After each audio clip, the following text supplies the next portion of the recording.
नमस्कार साथियों, स्वागत है आपका हमारे YouTube चैनल में।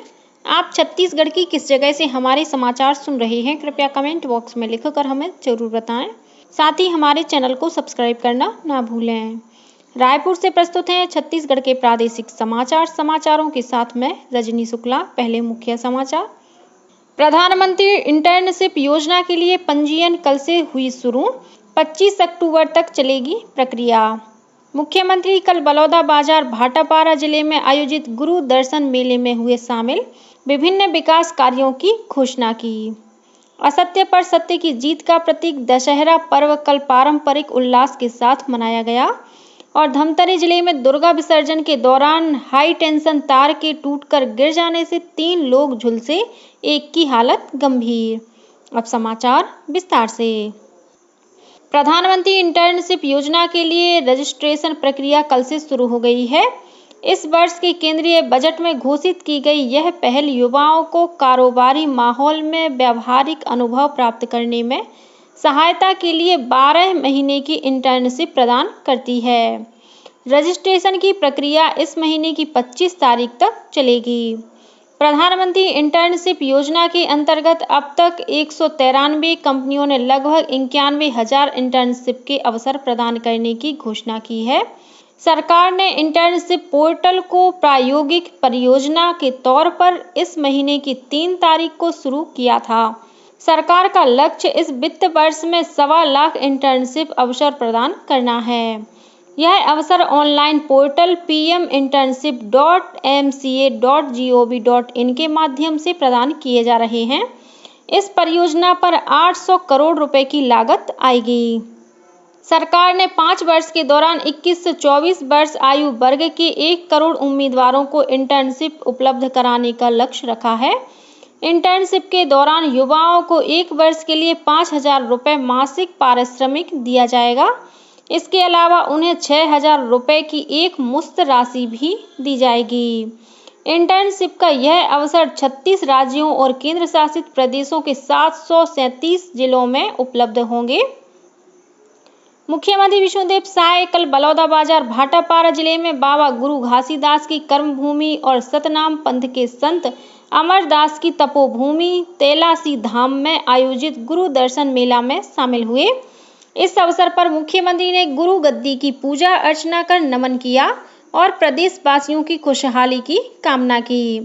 कार्यक्रम में मुख्यमंत्री ने सीसी रोड निर्माण तथा गुरु अमरदास जलाशय का सौंदर्यीकरण सहित अनुसूचित जाति छात्रावास तेलासी बाड़ा के विकास के लिए 3 करोड़ रुपए से अधिक की राशि की स्वीकृत और गेतरा रोड से बोरहरडीह तक सड़क निर्माण की घोषणा की। इस मौके पर तेलासी धाम के सर्वोच्च गुरु गद्दी नसीम आसम दास साहेब भी उपस्थित थे। राष्ट्रीय स्वयंसेवक संघ RSS ने कल अपना स्थापना दिवस मनाया। इस मौके पर प्रधानमंत्री नरेंद्र मोदी ने स्वयंसेवकों को बधाई और शुभकामनाएं दी हैं। उन्होंने सोशल मीडिया साइट X पर लिखा कि राष्ट्र सेवा में समर्पित RSS अपने 100वें वर्ष में प्रवेश कर रहा है। उन्होंने लिखा कि RSS का मां भारती के लिए संकल्प और समर्पण देश की हर पीढ़ी को प्रेरित करने के साथ ही विकसित भारत को साकार करने में नई ऊर्जा भरने वाला है। इस बीच राष्ट्रीय स्वयंसेवक संघ रायपुर महानगर द्वारा कल विजयादशमी के अवसर पर शहर में 14 स्थानों पर पथ संचलन किया गया। विजयादशमी उत्सव को मध्य क्षेत्र संघ चालक डॉक्टर पूर्णेंदु सक्सेना ने संबोधित किया। उन्होंने स्वयंसेवकों से संघ के शताब्दी वर्ष में प्रवेश के अवसर पर पंच परिवर्तन विषय को अपने जीवन में अनुकरण करते हुए समाज को जागृत करने का आग्रह किया। साइबर जन जागरूकता पखवाड़े के तहत प्रदेश के विभिन्न जिलों में कार्यक्रम आयोजित किए जा रहे हैं। इसी कड़ी में कल गौरेला पेंड्रा मरवाही जिले में अतिरिक्त पुलिस अधीक्षक ओम चंदेल ने दुर्गा पंडालों में जाकर साइबर ठगी से बचने के बारे में लोगों को जरूरी उपाय बताए।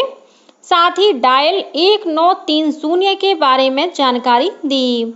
वहीं जिले में साइबर ठगी से बचने के लिए जागरूकता संबंधी पोस्टर लगाए जा रहे हैं। वहीं मोहला मानपुर जिले में पुलिस ने दशहरे के अवसर पर साइबर ठगी के बारे में लोगों को जागरूक करने के लिए अनूठा तरीका अपनाया। पुलिस द्वारा जिला मुख्यालय की बस स्टैंड में साइबर फ्रॉड की थीम पर रावण का पुतला बनाया गया। इस रावण के 10 सिरों में विभिन्न किस्म की साइबर ठगी का उल्लेख किया गया। पुलिस अधीक्षक ने लोगों से साइबर ठगी से बचने की अपील की है। वहीं महासमुंद जिले में भी पुलिस की टीम ने दुर्गा उत्सव के दौरान दुर्गा पंडालों और गरबा पंडालों में लोगों को साइबर फ्रॉड के प्रति जागरूक किया। असत्य पर सत्य की जीत का प्रतीक दशहरा पर्व कल छत्तीसगढ़ सहित पूरे देश में पारंपरिक उल्लास और उत्साह के साथ मनाया गया। इस अवसर पर रावण, मेघनाथ और कुंभकर्ण के पुतलों का दहन किया गया।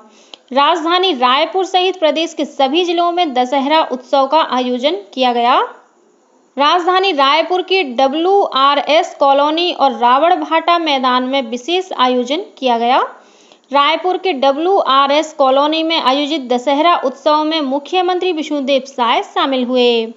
वहीं कवर्धा नगर में शाही दशहरे का धूमधाम से आयोजन किया गया। यह परंपरा 273 साल पुरानी है।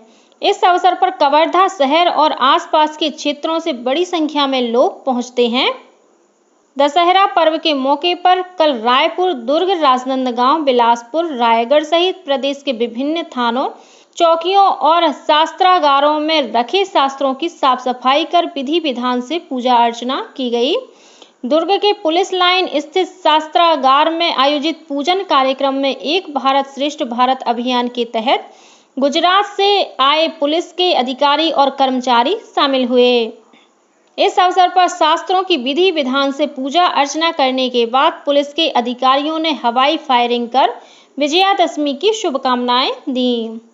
राज्यपाल रमेन डेका कल राजभवन में आयोजित शस्त्र पूजन और हवन में शामिल हुए। इस अवसर पर उन्होंने देश और प्रदेश की सुख समृद्धि की कामना की। उन्होंने राजभवन परिसर में विधिवत शस्त्र पूजा की। उन्होंने राजभवन सचिवालय के अधिकारी और कर्मचारियों को विजयादशमी की शुभकामनाएं दी। इस अवसर पर राज्यपाल ने कहा कि असत्य पर सत्य की जीत का यह त्योहार हमें अहंकार और अधर्म का नाश करने की सीख देता है। हमें दशहरे के इस पावन पर्व पर सत्य की राह में चलने का संकल्प लेना चाहिए। वहीं मुख्यमंत्री विष्णुदेव साय रायपुर स्थित अपने निवास कार्यालय में आयोजित शस्त्र पूजन में शामिल हुए। उन्होंने विधि विधान से शस्त्रों की पूजा की और मां भगवती की आराधना की। इस मौके पर मुख्यमंत्री सचिवालय और मुख्यमंत्री सुरक्षा के अधिकारी कर्मचारी मौजूद थे। इस अवसर पर श्री साय ने प्रदेशवासियों को दशहरा पर्व की शुभकामनाएं दी। विश्व प्रसिद्ध बस्तर दशहरा पर्व के तहत कल मावली परघाव की रस्म अदा की गई। इस बीच बस्तर दशहरा में शामिल होने के लिए कल कोंडागांव से माझी, चालकी, गायता और पुजारी के परंपरागत समूह ने विदाई ली। विदाई समारोह में स्थानीय विधायक और बस्तर विकास प्राधिकरण की अध्यक्ष लता उसेंडी शामिल हुई। कोंडागांव से रवाना हुई यह टोली जगदलपुर में आयोजित बस्तर दशहरा महोत्सव में शामिल होगी।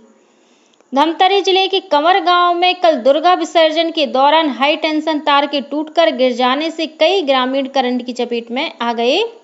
इस हादसे में 3 लोग झुलस गए हैं, जिनमें से एक की हालत गंभीर बनी हुई है। गंभीर व्यक्ति को धमतरी के अस्पताल में भर्ती कराया गया है। वहीं 2 अन्य ग्रामीणों का इलाज गुरूर के अस्पताल में चल रहा है। गौरतलब है कि डांग डोली मड़ई के ऊपर लगे पीतल का कलश हाई टेंशन तार में फंस गया, जिसके कारण हाई टेंशन तार टूटकर नीचे गिर गया। भारत ने बांग्लादेश सरकार से सभी अल्पसंख्यकों तथा विशेष रूप से त्योहार के दौरान उनके पूजा स्थलों की रक्षा और सुरक्षा सुनिश्चित करने का आह्वान किया है।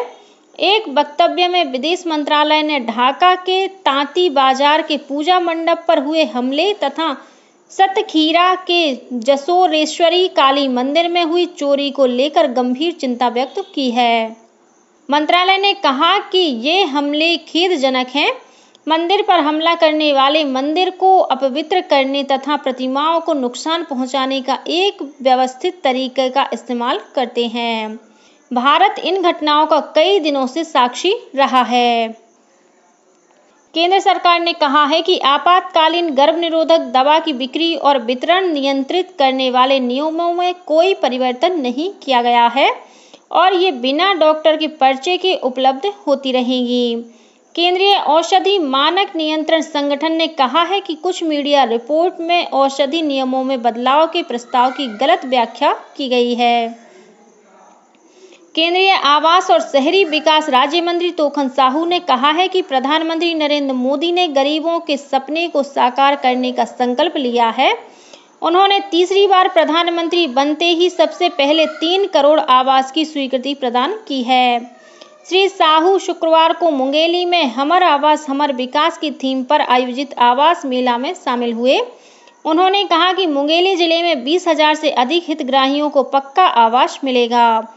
इस अवसर पर उप मुख्यमंत्री अरुण साव, जिले के प्रभारी मंत्री लखनलाल देवांगन और विधायक पुन्नू लाल मोहले सहित अनेक जनप्रतिनिधि तथा हितग्राही शामिल हुए।